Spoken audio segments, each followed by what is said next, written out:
So last time we were looking at our good dead friend, Gottfried Wilhelm Leibniz. And we saw that he gave a couple arguments for God's existence, and one, the argument from sufficient reason, basically went that if we have a truth of fact, a contingent truth, there always has to be a reason why it's true and not otherwise. And that, of course, would lead to an infinite regress, because you could always ask, why? Why is that true?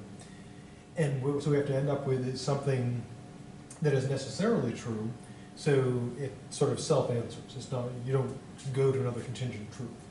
And so he ends up with God as being the sufficient reason, and one God suffices.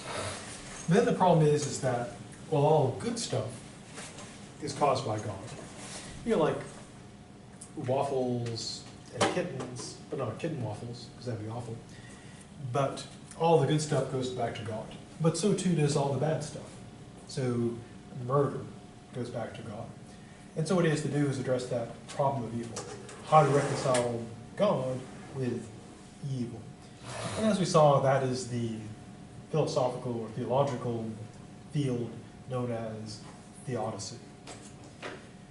Now, his first attempt at it is the claim that this is the best of all possible worlds, that God had to pick among an infinite number of worlds, and of all of them, this is the very best. Not that each thing that happens to you is the best thing, because a lot of not best stuff happens, but taken as a whole. This is, of all the worlds there could be, this is the best. Now, then we turn to the question of, why does the world have to be not perfect? And he gave various answers to that. Now, the last thing from the stuff we were looking at last time is denial of pantheism. Now, Spinoza, our good dead friend, fully accepted pantheism. He had the argument that if you've got a substance, it is something that can exist apart from everything else. God is a substance, and he's perfect. So if he had something else besides God, then it would be taken away from God. So it can't be. All has to be God. And that's pantheism. And that's considered both crazy and heresy. So crazy, heresy. And so Leibniz didn't want to get involved in any of that stuff, because it would be bad. So how does he try to deny pantheism? Well, he uses a clever or bad argument from mathematics. Now, we know, or rather believe, there is an infinite number of numbers. So, is the infinite number odd or even? Yeah, you can't really say, because if it's infinite, it doesn't end, so we can't say whether it's odd or even. Although it is an interesting question. So Spinoza, using a bit of a mathematical analogy, says when you have the universe, well, everything, you can't say that it's one thing by analogy, or so he claims. So he denies pantheism in that clever or failed attempt to that analogy. So just as we can't say the infinity is even or odd, we can't say that everything, all that there is, which is infinite, is one thing. Therefore, he claims it's not pantheism. Now, the way to sort of counter that would be to, as with any analogy, to say, does it really fit? Is the universe being, one thing, like trying to claim that the infinite number is even or odd? And so there are various ways to address that. But he really, really wants to stay away from pantheism, because that's almost as bad as crossing Taylor Swift. It always ends badly. That's Kanye West found out. Took her a little while, but eventually she did it. Because no one crosses Taylor Swift. Okay, so that takes us through those two replies. Before turning to the dreaded parable or analogy of boats, or boots, as they might say in New England, anything about the stuff so far that needs more stuff?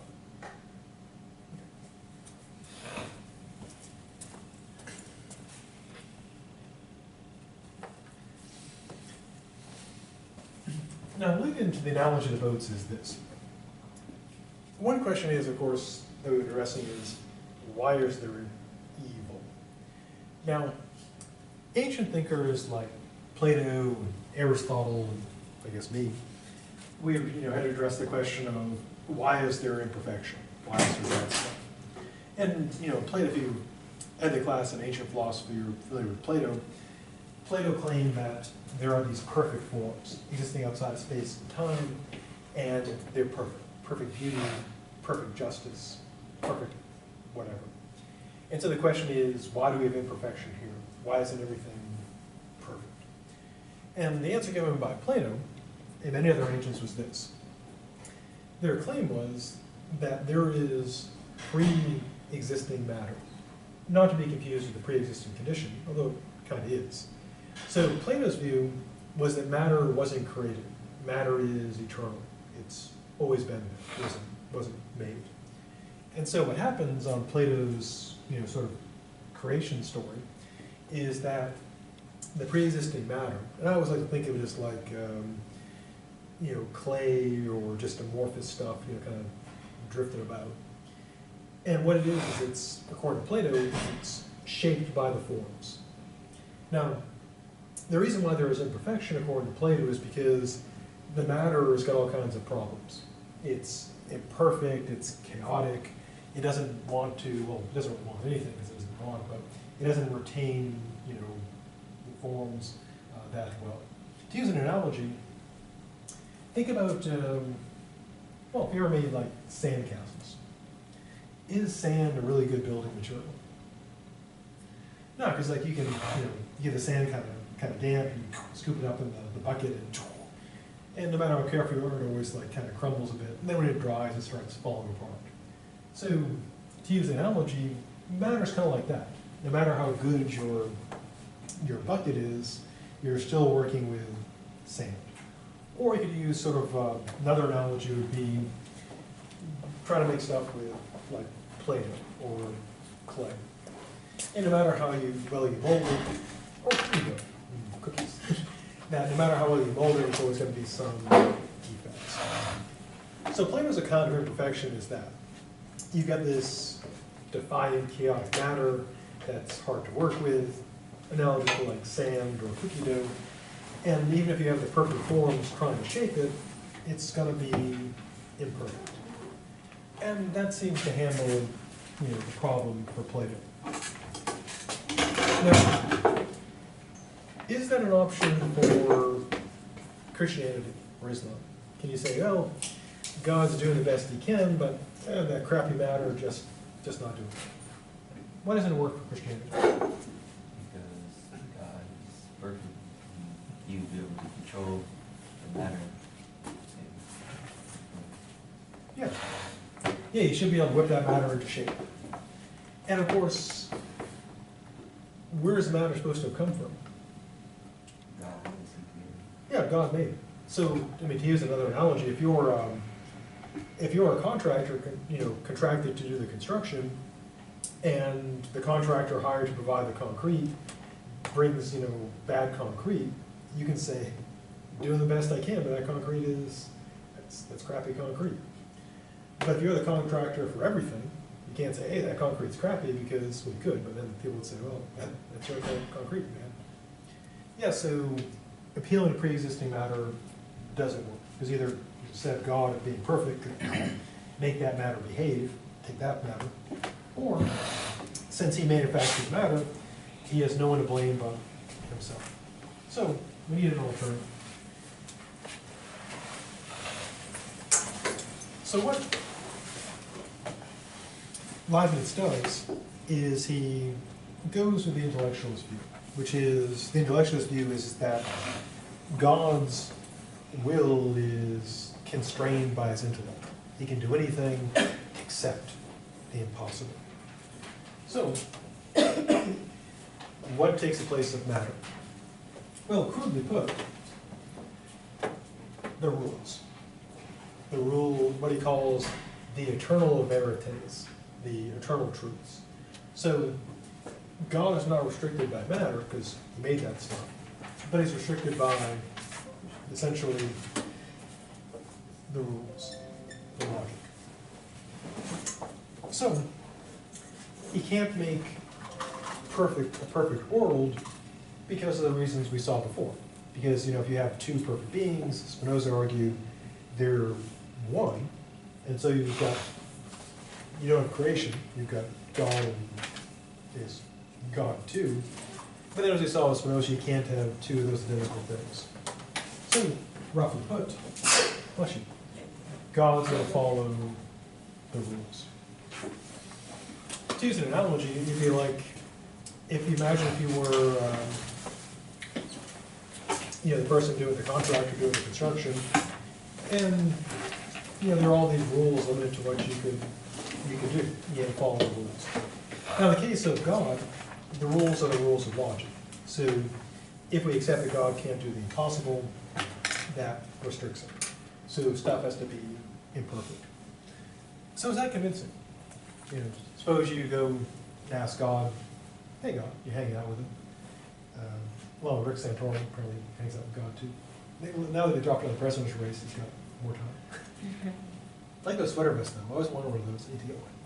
Because nothing says cool like sweater vest. I actually used to have one when the Moths ate it. I assumed they were trying to save me from bad fashion choices. Thank you, Moths. You saved me from bad fashion choices. Sometimes, nature is kind, very kind indeed. So is it convincing? Suppose you're hanging out with God and you say, God, why, man? And God says, well, I've got to follow the logical rules. Even I can't break those logical rules. Would that be an acceptable answer?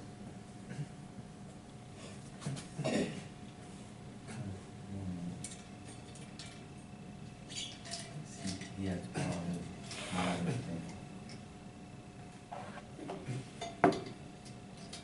Yeah, a person might say to him, come on, God, break the rules, man. But what happens if you start breaking the rules? Yeah, you make new rules. And of course, the breaking of the rules might be worse or impossible. So yeah, it does come down to that question about what are the limits of any of God's power. And one of the problems is when we start talking about like infinite anything, it becomes kind of beyond our understanding in a way. So we say that God is all powerful. Again, it comes down to what does that mean? Does that mean that God can do anything that's possible? So he has limits in the sense he can't do the impossible, so there's like a cap on there. Or is it that he can do anything, even the impossible? And Leibniz says, being all powerful means you can do anything that can be done. You can't do the undoable. So God couldn't do that. And for some that'd be enough. If someone says, yeah, God can do everything that can be done. He can't do the undoable. That's all, that's the limit of power. That's as powerful as it gets. And some might say, no, that's not good enough. He's got to do the undoable. And so I think that's wanting too much. Yes, if we do accept that limit, then maybe that does explain evil. If he can't do the impossible, and it's impossible to create a perfect world, we're going to be stuck with a world that's imperfect. And to want otherwise would be to ask the impossible. So, what takes the place of the matter then is essentially necessity. That God, his understanding, his intellect, tells him what the rules are and how things have to work, and so he's limited by necessity. He's limited by what can and cannot be done. And he can't make a perfect world. Just can't do it. And that would be, strictly speaking, a limit on his power. He can't do the impossible. And so, evil. So how does that work? Does that get God off the hook? God is saying, sorry, that Ebola thing, unavoidable. Zika virus, also unavoidable.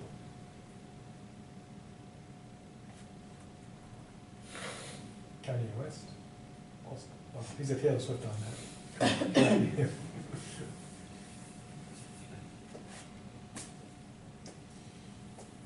So we'll go with yes. Victory for evil. Moving on. Now, continuing his attempt to address the problem, to the main before getting to that, the lead-in is evil is privation. Now, one of the challenges faced by medieval thinkers and other thinkers is this. What is the nature of evil? And if evil is something that God created, then is God kind of on the hook for evil? You know, to use a concrete example, one standard reply to the problem of evil, stock reply, is the devil. You know, where's evil? The devil's doing it. And also his little devils and so forth. Now, does the devil get God off the hook? No. They say, no, me, man. It's Lucifer. It's Satan. No, why doesn't the devil get God off the hook? God's not creating the devil. Yeah, he made the devil. So if he made the devil, he's on the hook for the devil. He made evil. Well, he made something that became evil. So the question is, when God creates the world, does he throw in some evil? Put in a chunk of evil. Now, people often say things you can't have good without evil, which of course is BS. You could have good without. You just have good. You just don't have evil. It's like saying you can't have things that taste good without stuff that tastes awful. Yes, you can. You can totally have that. Yeah. So what then is the evil?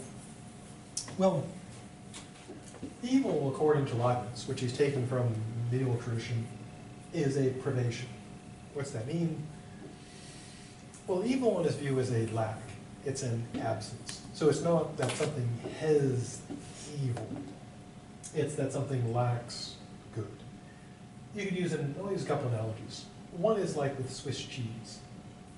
Now, when you make Swiss cheese, do you have to like get a box of holes and shake in some holes when mixing up the Swiss cheese? Like, garnish a can of Swiss cheese. We're fresh out of holes. No, the ingredients do not say, holes, one box. Yeah, because you get the holes for free. It's where you don't put the cheese. Likewise, if someone is short, do we say, man, that person's got a whole bunch of short. Look at all that short they got going on. No, because you don't have short, you lack height. Similarly, stupidity. Do we say that person's got a whole bunch of stupid? Or might? But stupidity is it's not like having stupidity. It's lacking knowledge. Same like ignorance. We don't say that person's got a whole bunch of ignorance. They lack knowledge. Yeah, so we could say that negative qualities, like ignorance or stupidity, is an absence. You don't put those in there. They're just missing pieces, missing stuff. So the medieval thinkers in Leibniz, they want to take the view that evil is what is missing. It's the hole in the Swiss cheese. It's the ignorance as opposed to knowledge. So how does that come about? Well, one way to look at it is, going back to the rules, if this was like a perfect world, well, I guess to be infinitely perfect, there couldn't be any boundary, but let's just say this is like level perfect. Now, of course, according to the rules, God can't make a fully perfect world, because otherwise it'd be him. So it's got to be a gap between perfection and the world we've got. There's got to be stuff missing. And so that means that whatever stuff you get in there, it's going to be missing pieces. So you can't have anything perfect in the world. Everything's going to be imperfect. There's going to be missing pieces. And so the way that occurs, according to Leibniz, is God doesn't put in the evil. He puts in all the good stuff, and whatever is not put in there is where the evil comes from. So he doesn't put it in there. It's just what's missing. To use an analogy, when someone's, another analogy would be, if someone's mixing a drink, they put in the scotch and the soda, but if they have to spray emptiness in there for the rest of the glass, haven't got any emptiness, can't finish your scotch and soda. No, you get the emptiness for free. They don't have a scotch dispenser, soda dispenser, then a space dispenser. Although you could probably charge some people for that. You want space in your drink? Yes, $1 extra. So this segues us into the analogy of the boots. Now, we're asked to imagine the following. Well, before we go into the boots, anything about predation that needs more stuff. Is that plausible? that evil is not a thing. You don't gut evil, you just lack good.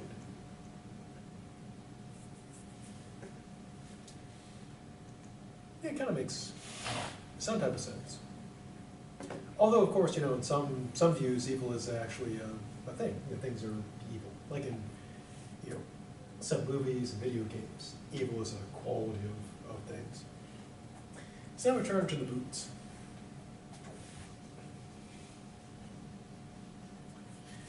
Imagine, if you will, the following exciting scenario.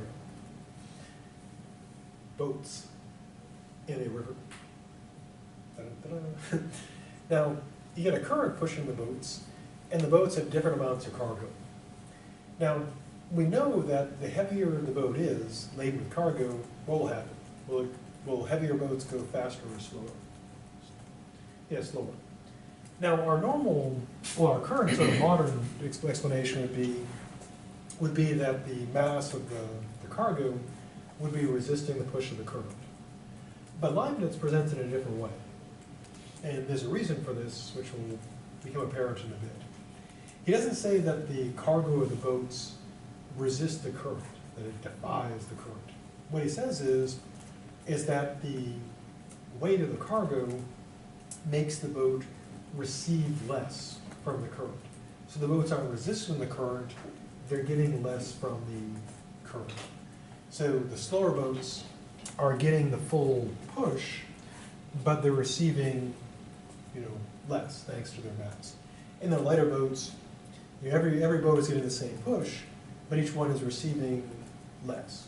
The more mass, the less push it's getting. So, why all that? Well, here's one. In the analogy, God is analogous to the current. He is, and the pushing is giving things to everything. So the river is pushing the boats, but in the analogy, God is giving qualities to things. Now, the cargo is the defects. So in a way, it's almost like an opposite thing, because cargo is like extra mass, whereas defects are like lacking stuff. We can talk about, I guess, the weight of sin. So the bigger the cargo, that's analogous to something being more and more defective.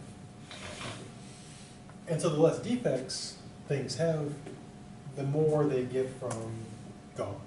You can think of like the speed as like the goodness, and the slowness is the badness. Now, the reason why Leibniz says that, not that the boats resist the current, but what he's saying is that they receive less, is because this way, the blame is not on the current, the blame is on the boat.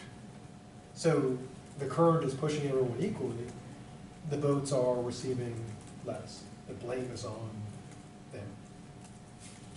To use another analogy, we like, you can use the analogy of coaching.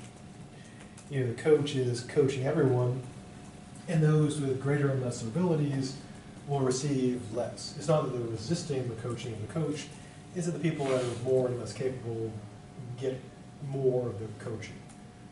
You can also use to use a modern, contemporary example, we can have the analogy of the cell phones.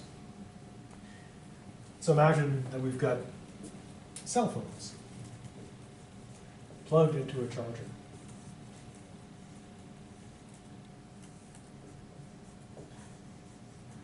Now the charger is giving equal power to all the phones.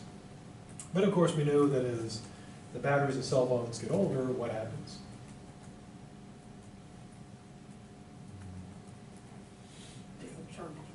Yeah, they hold less charge. The phone actually getting quite a bit better. When they're back in the old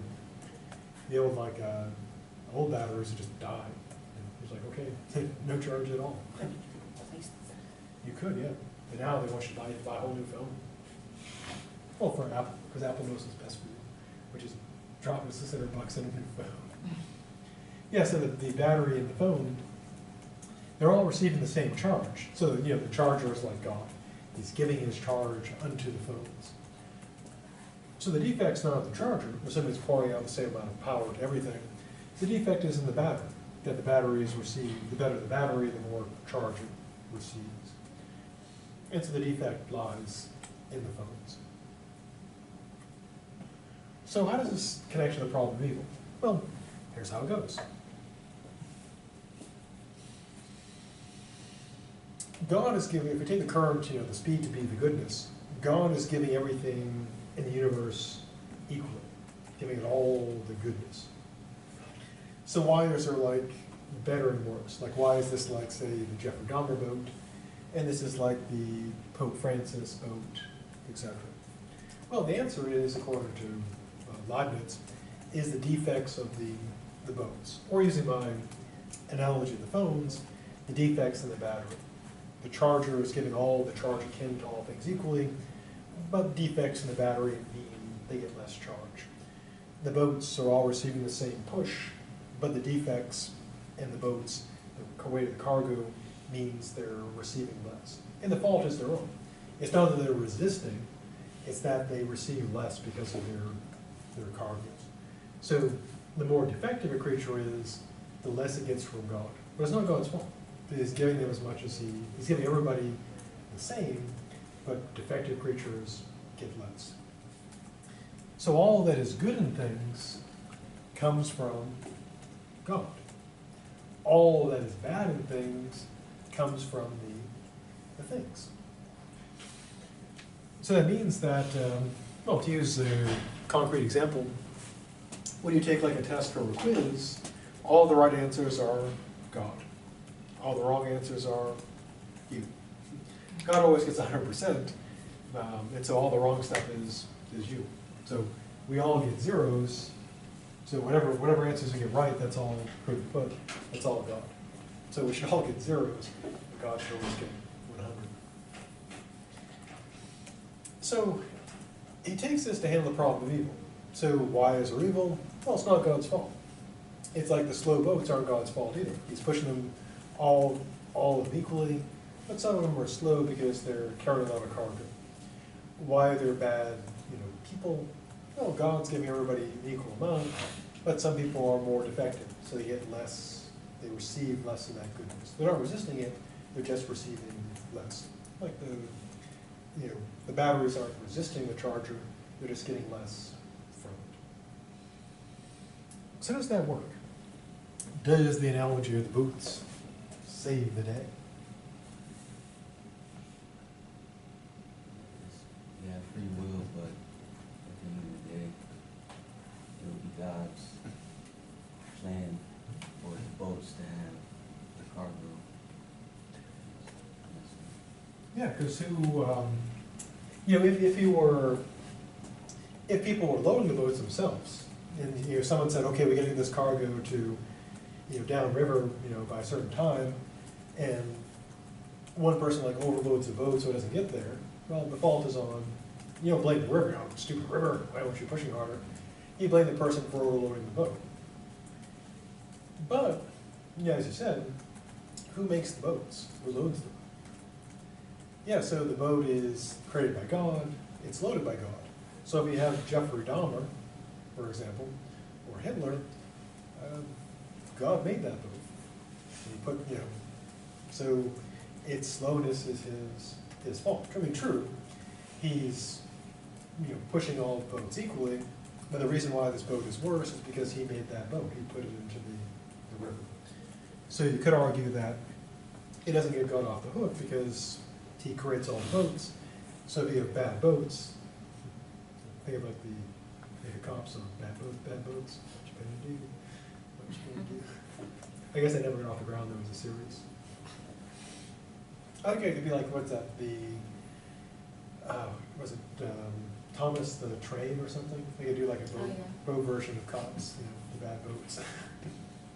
Probably too popular. Oh, maybe like. I think there's a boat version of Cars. Probably. And I guess they could work that in. It's probably in there. If it's not in there now, it would be in their suit. I guess Adult Swim could do it. I guess they could work it, put it on a Robot Chicken or something. I guess it would work there. So yeah, the problem would seem to rest with God. He creates boats, and you can't say, hey, I'm just the current. Can't just push them as hard as I can, but it's just not working. But he made the boats and loaded them, and he's responsible. So we might say good effort, but no. So the problem all seems to come down to this. Namely, how do you reconcile, God creating the world and him not being accountable for what he created? Because if he made it, then it's kind of his responsibility. Now, the way Leibniz tries to get out of this, again, would be saying, well, if you try to say, well, God made the boat, and Leibniz says, well, he's got to make the boats that way. There's got to be, because the question would be is, why do there have to be defective boats? And the answer is he can't make perfect boats because of the rules of logic. So why are some boats better or worse than others? Well, as we'll see in a bit, Leibniz believes that reality has to be complete. To use a mathematical analogy, when it comes to numbers, are there like gaps between numbers? Like do you have like 1, 2, 5, and like 12? Or is there stuff like in between them? Yeah, I mean there's not a whole, if you do like a number line, like if you remember like learning the number line, the teacher didn't say, oh yeah, there's just like a hole there, just miss a number.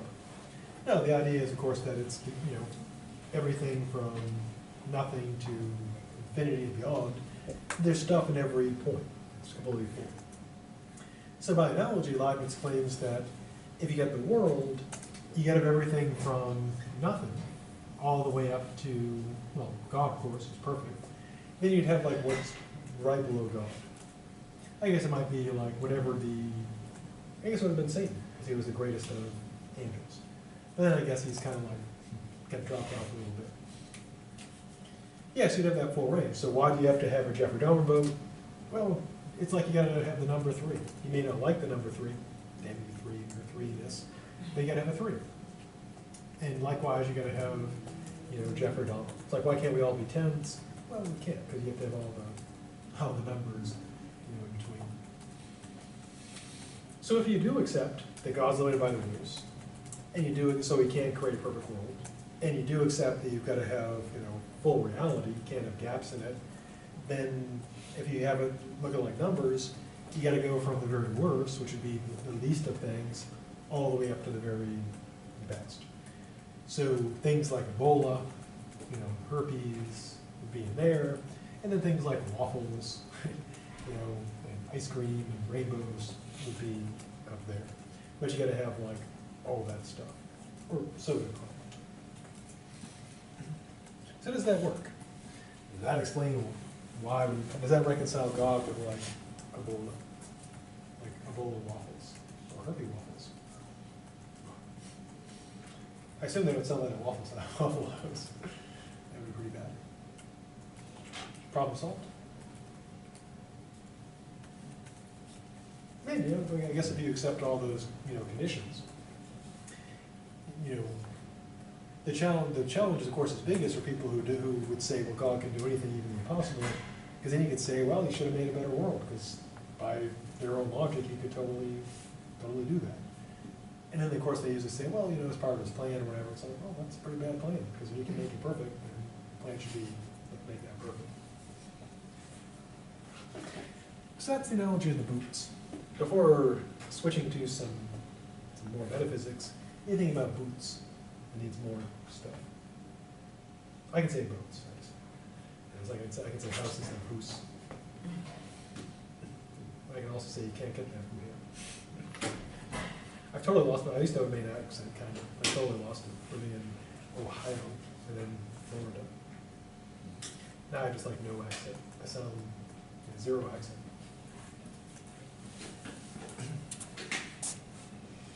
Well, when I was in grad school, people asked me what country I was from. I said Maine. They're like, "Where's that?" I'm like, Maine. It's a state. They asked me about if we had electricity. And I said, well, recently we did.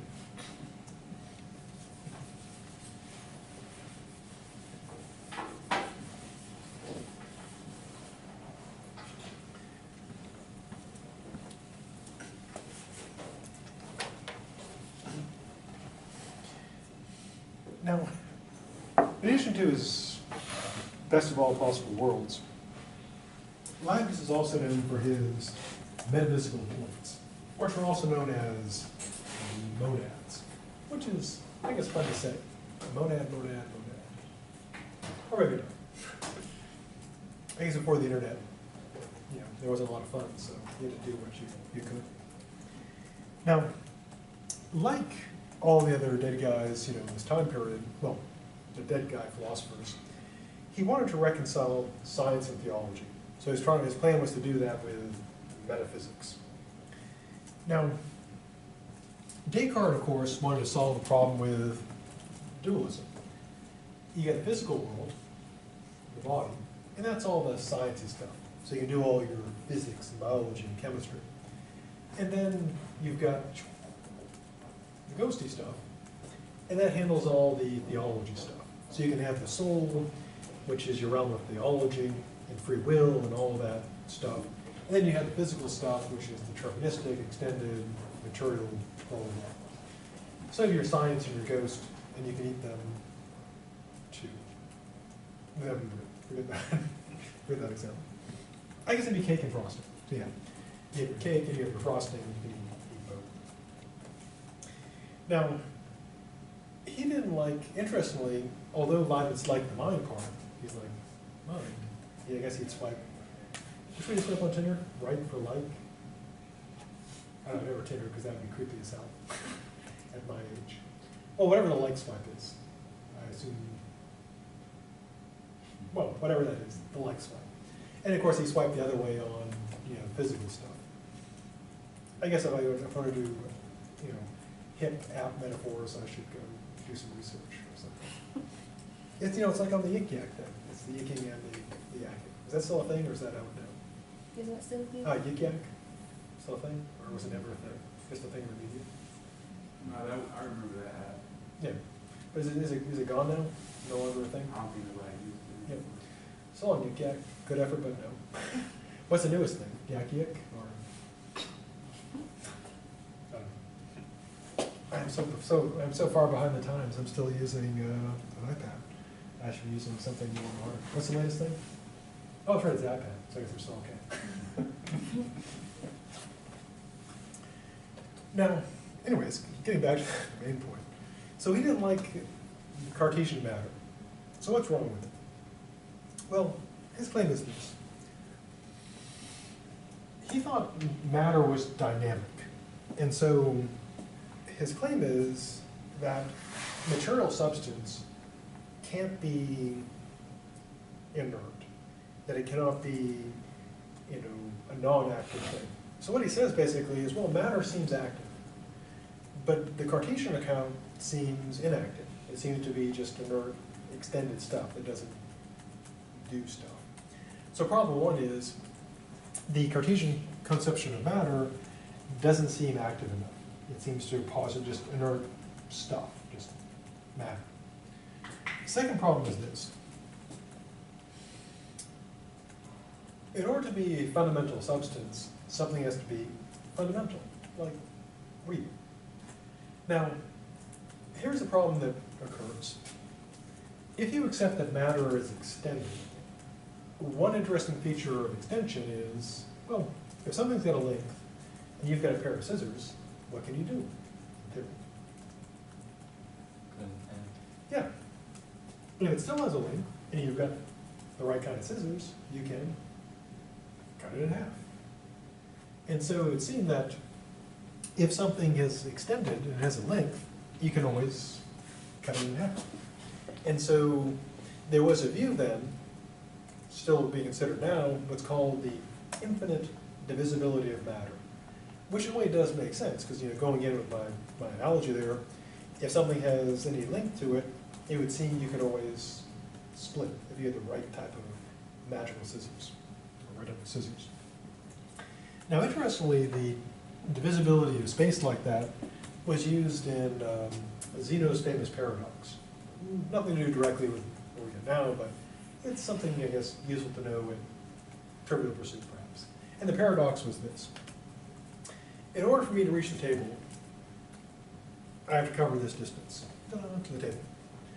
But of course, to get to that point, I have to get halfway to that point. So, like here. But of course, to get to the halfway point, I've got to get halfway to the halfway point, and so on. And if space is infinitely divisible, I've got to take an infinite number of steps to get there, which according to Zeno means I can never get to the table. The motion is an illusion. Now we believe that's not true because, well, there I am. I'm at the table. And so the idea is if we take matter to be infinitely divisible, you can just keep splitting it. So it can't be fundamental because you just keep chopping it, and there's nothing fundamental. Now, is there any way out of that, out of the chopping part? Well, you could reach something that can't be chopped. That would be the smallest thing possible that would be indivisible. So in physics today, they're looking for that, those who believe in it, because we have the atom, but of course we can split the atom. You can blow up cities doing that.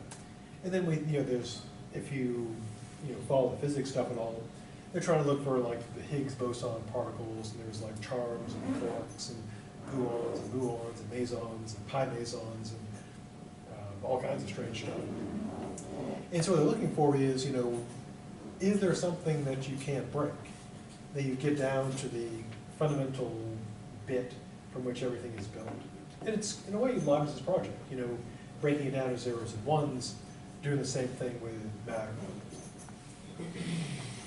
Now, what's one of the theories in physics? What's the one fundamental thing supposed to be? It's actually something you use that cats like to play with. Not mice. Oh, string theory? Yeah, string theory. Yeah, the claim is that there are, not like strings like, in reality made up of yarn or something. That'd be kind of cool. Yeah, there's a PlayStation game like that, just like yarn and stuff. I think maybe there's one now. Yeah, so the idea is that there are these somehow strings at the basis of everything. And so physicists are still trying to work out that basic matter.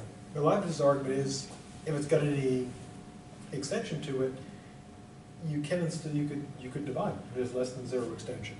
So matter won't do because it can't be fundamental because you can keep on cutting it. So you would reach no fundamental stuff. So he rejects matter on two grounds. One, it's inactive. It needs to get a job and do some stuff. Secondly, it's infinitely divisible, supposedly, and so it can't be fundamental because you can keep on chopping it. Chop, chop, chop. So Cartesian matter, out. So why not Spinoza? Well, Spinoza, of course, was a monist. He believed that everything is God. And he rejects that on the grounds that the plurality of the world seems evident, that it's not just one thing, or so he claims. He also believed that Spinoza's dual aspect theory, its thought, its extension, its thought, is as problematic as Cartesian dualism.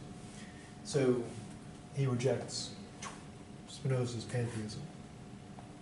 So dualism for him, out. Spinoza, out.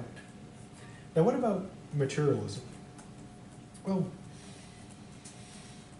he rejects it with an intriguing argument, which is this.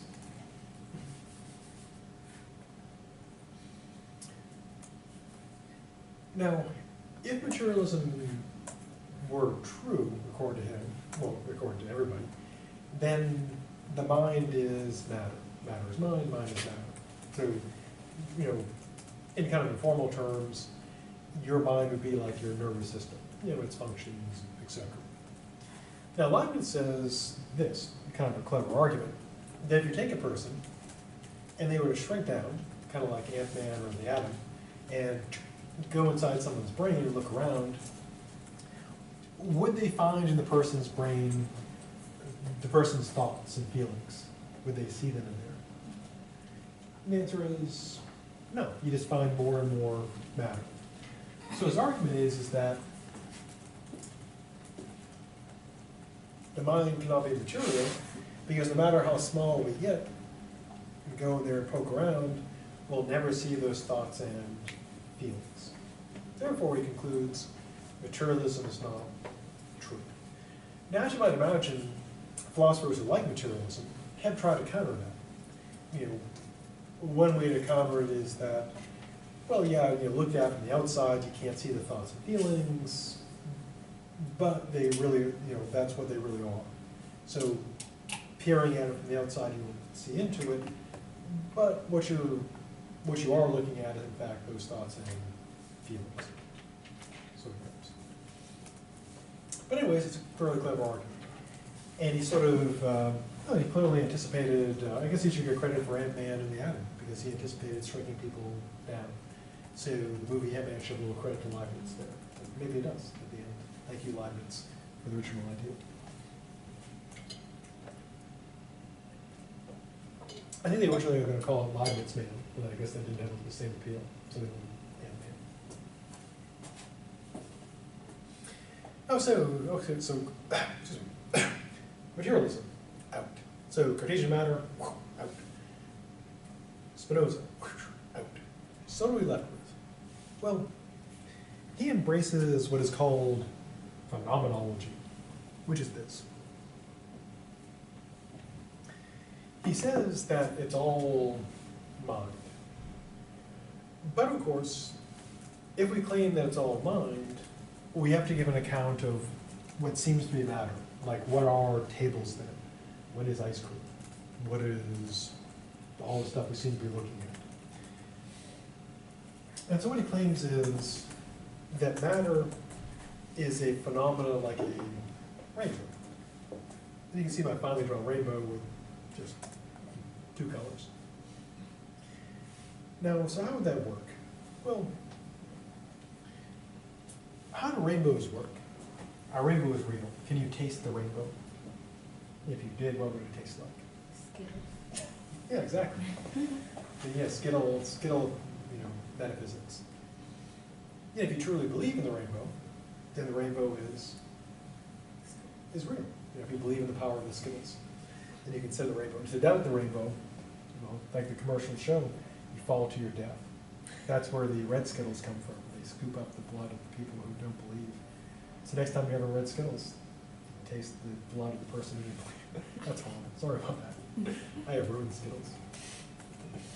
But it's totally true. So, yeah, normally the rainbow, of course, is not real. You can't actually taste it. So what is a rainbow?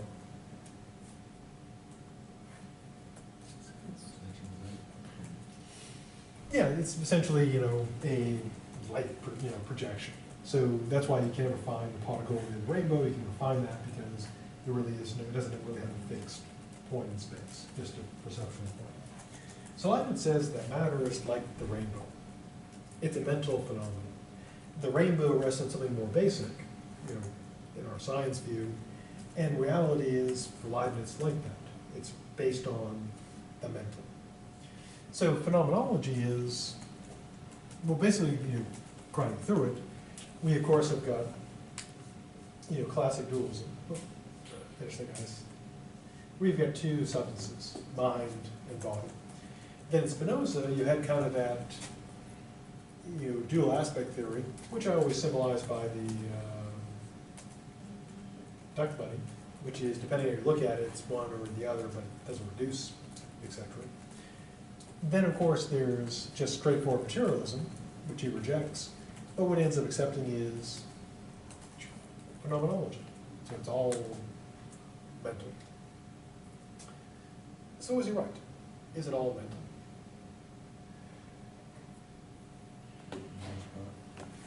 Yeah, like when you wake up in the morning, you say, wow. When you listen to the news, you say, wow, the world's gone totally mental.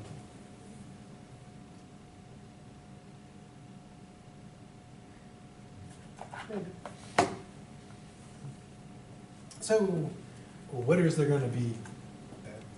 Well, he claims, combining things everyone loves, which is, of course, mathematics and metaphysics, he claims the fundamental entities of science are not particles of matter. They are, according to him, centers of force, which I draw like this. They don't really look like that, but I just like drawing them. I don't know why. I just do. Now, for him, these points are real. They're also indivisible. So no matter how sharp your knife was, you could not cut these points. Not even with the hands of someone, they could not be cut. Or so it claims. So how do they differ from physical points?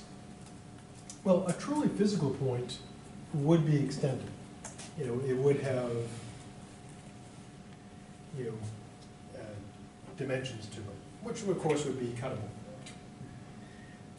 Unlike mathematical points, they're not theoretical abstractions. So they're real, but unextended. Now, he got the idea in part from his work on what's called the Incontestable Calculus. More specifically, his attempt to deal with motion as a continuum of infinite number of infinitesimal points. Now, this arose out of the problem of motion. Now, this will be put kind of crudely, you know, because I'm not good at math and stuff. But one way to look at motion, you know, crudely put, is the like chessboard model. And how do things move in chess? Or like a Monopoly, or any board game. Square. Yeah, so it's kind of like, it's a leap, you know, you go square to square. And so one way to look at motion, very crudely put, is kind of like that. It's like, you know, it's a leap. We move, you know, from point, you know, from here to there. Now, what Leibniz wanted to do was look at motion not as, you know, very crudely put, you know, going from square to square, but in terms of those infinitesimal points. And rather than a discrete leap from like square A to square B, or hex A to hex B, to look at it as moving, you know, point, you know, through all those points. And you get from this the idea of there being this infinite number of points. And so, as he sees it, reality then is mathematically ordered continuum of forces. So it is all these points, these metaphysical points, that are infinite number of them, and there's well, again, no gaps. So what does he call these marvelous metaphysical points? Before going to that, though, anything about the stuff so far? It needs any more stuff. Now, the name he gets for these is monads, and his work on it is called the monadology. So why that name? Well, it comes from the Greek monos, meaning unity, or that which is one. You know, mono like monotheism, or monoplane, or monotonous, or monorail, or monkey. No, that part's not true. You guys are good about mono monkey, though. Or mononucleolus. Now, these metaphysical points, these monads, first, they're substances, according to him. They're immaterial, and there's an infinite number of them.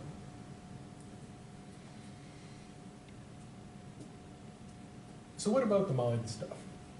Well, according to Leibniz, minds are monads. And so, on his view, I'm a monad, you're a monad, everyone is a monad too. Donald Trump's a monad, Ted Cruz is a monad, Kanye West, monad, Taylor Swift, monad, we're all monads. Monads, according to him, are not extended. They're not spatial. Why not?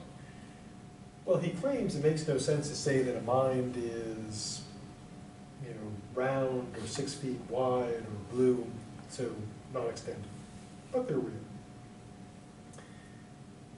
The mind, he says, does contain all the usual mental stuff. All, you know, feelings, thoughts, desires, and so on. But none of these things can exist on their own. Now, does that make sense? Can your emotions escape? Can your anger get out of your head and run wild, not to be caught? Then it tranquilize and drag back into your mind? Can your thought of something, escape, run off?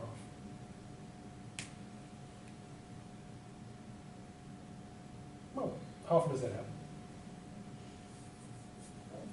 How often do we get like an alarm, someone's anger has escaped, be on the lookout? Pretty much as far as you know, never. Yeah, so we used the movie about the emotions. I mean, it's a nice metaphor, but we don't think that anger can like hop out of your ear and like run off and do stuff. Totally. Yeah, so all that stuff's occurring inside the monad. And his view is the monad somehow is simple, so that, like the thoughts, feelings, and desires are not like things in there. So it's not, to use a metaphor, it's not like a snow globe with all kinds of stuff inside there that you crack open, or an aquarium with like fish swimming around in it. So it's one thing. It's a simple thing. Yet there's all kinds of stuff going on in there somehow.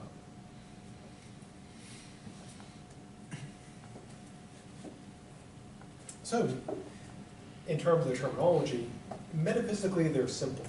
They don't have parts. So you can't slice them, you can't split them. They don't have, pieces. They can, like, if you were to drop a monad, it wouldn't like split open and stuff spill out like a snow globe or an aquarium. Now at this point, things will start getting, I'd say weird, but it's already pretty weird, so weirder. First, he claims that all monads perceive, which I will symbolize badly by drawing little eyes in the monad. Now, the weird part is this. Since everything is a monad, all things are monads, all monads perceive, he believes that perception goes all the way down. So, but he does believe there's a distinction. So, for example, are you different from, say, your soul? You have your shadow. And his answer is yes. The monad that is you, and the monad that is me, the monad that is Donald Trump, the hair on there, and the Bernie Sanders monad. That's how you tell them apart. Each of these, according to Leibniz, are symbols. They haven't got any parts. But a monad that is me, a monad that is you, a monad that is Donald Trump or Bernie Sanders, they're minds. So they've got what he calls a perception, which is just perception with AP in front of it. What's the difference? Well, perception just means, in a way, sort of like receiving, data. A perception is conscious perception, that you are actually aware of it.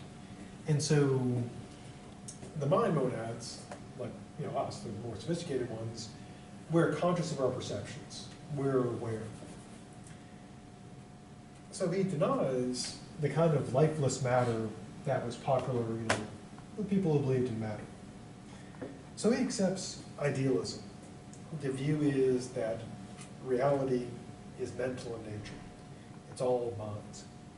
Now, even though he rejects pantheism, he accepts panpsychism. So there are minds all the way down, literally. Now, this is actually kind of in a way, a bit kind of creepy. How so? Well, that means, for example, suppose you have some lunch and you're eating a sandwich. Your sandwich is also composed of little minds, and you're eating them, and they're aware you're eating them, which is kind of weird. Now, the creepy part is like, I mentioned the example of your soap.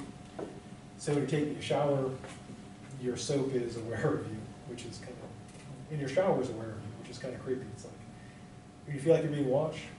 On Leibniz's view, you're being watched all the time. The walls are watching you. Your laptop is watching you. Your soap is watching you. Your clothing is watching you. Your expo marker is watching you, which is kind of weird. Because I always kind of picture like all these little tiny things, just kind of staring at everything. But it's kind of creepy. So for him, the mind goes all the way down. Now, the most simple things, say like your soap, is not consciously perceiving. So you don't have to worry that your soap is, on Instagram posting pictures of you, hopefully. So it's not consciously aware. It is receiving, information. It's perceiving, but it's not a perceiving. So your laptop is perceiving you, but it's not conscious of you, or so he claims. Now, does that make sense? Is your hat aware of you? Or is your hat perceiving you?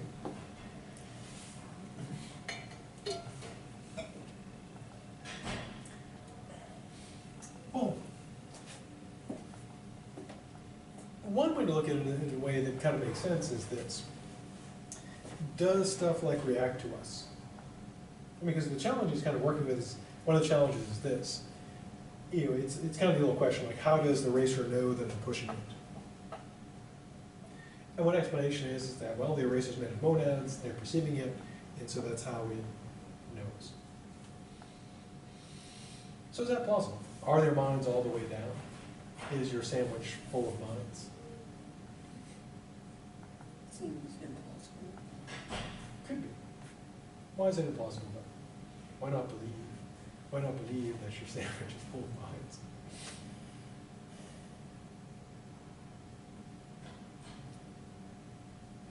The simplest explanation is usually the most correct. Or rather, it's never been observed at this point. So if someone were to observe that, then okay. But so far we haven't observed that. Yeah, I mean, good question is like, yeah, what would be empirical proof that your things have that they're perceiving stuff? Yeah. As opposed to just being, and his argument would be, well, it's active as opposed to inert. But then the question would be is, does active mean that it's got a mind in there? But there is kind of the problem, it's the information problem. How does the eraser know you're pushing it? How does your hat know that you're wearing it? How do things know to react to stuff? And one answer is to put minds in stuff. That's how they, to use a modern analogy, think of like the smart devices. Like if you have a smart refrigerator, it knows when you're out of milk, because there's no milk ID in there, or scans the date on your milk and tells you your milk is getting in. And so the question would be is how do objects know there are other objects there? And one option would be to, by analogy, say, well, you already have a smart reality. There are minds all the way down. That's how stuff, that's how the trees know that it's winter. That's how the molecules know, what's occurring. But then, as you said, if you don't look at it, it seems perhaps a little weird. Also a little creepy.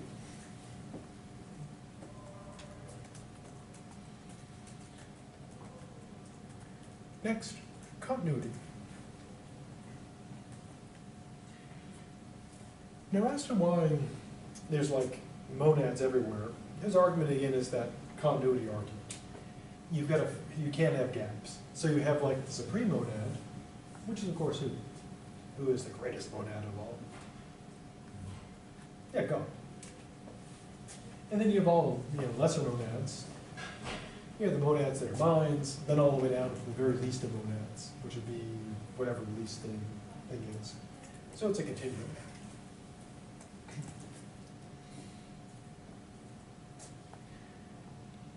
Now, one interesting question in philosophy is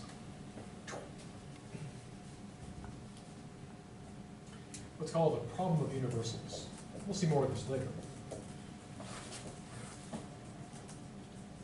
And I say it's interesting because I wrote my dissertation on it, so I have to say it's interesting. Because otherwise, 5 years of my life would have been a waste.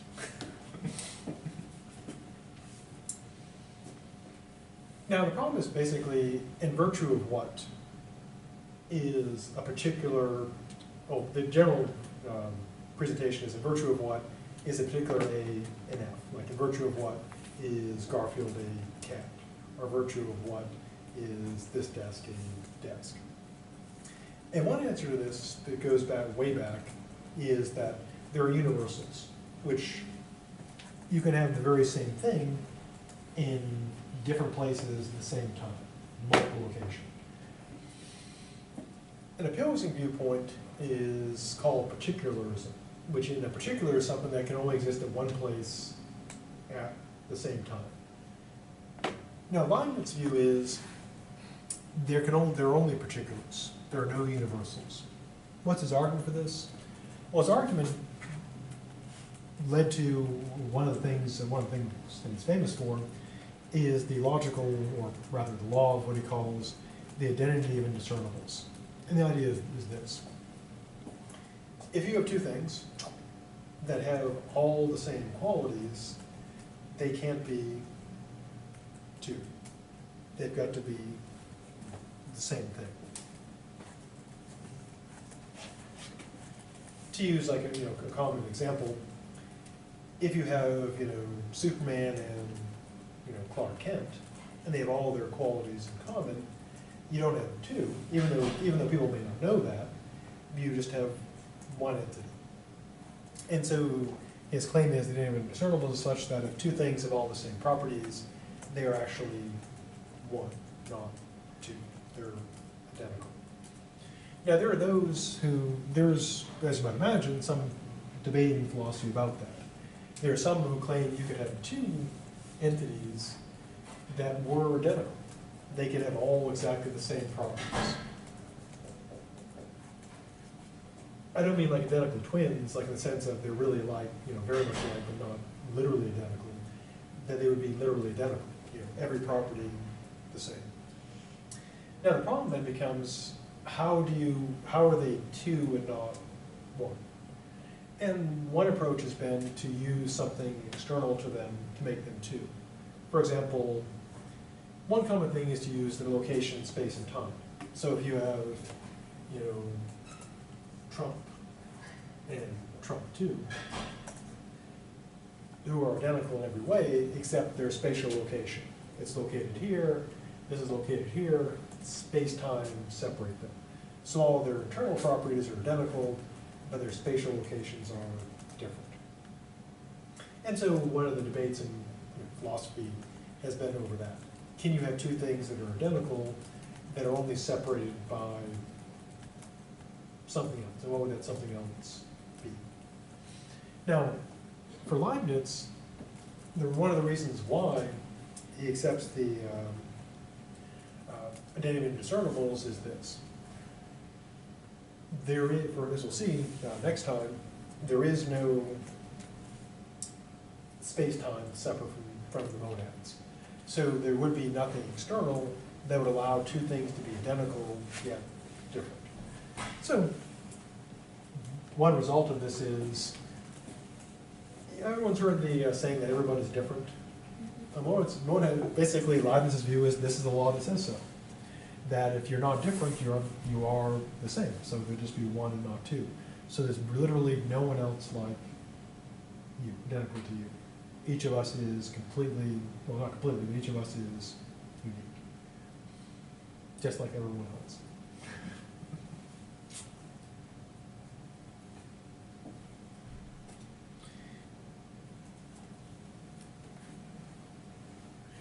Now, next time we'll pick up with the notion of monads being windowless, because one question, among many questions that remains is, so if the universe is made up of all these monads, how does all this stuff interact?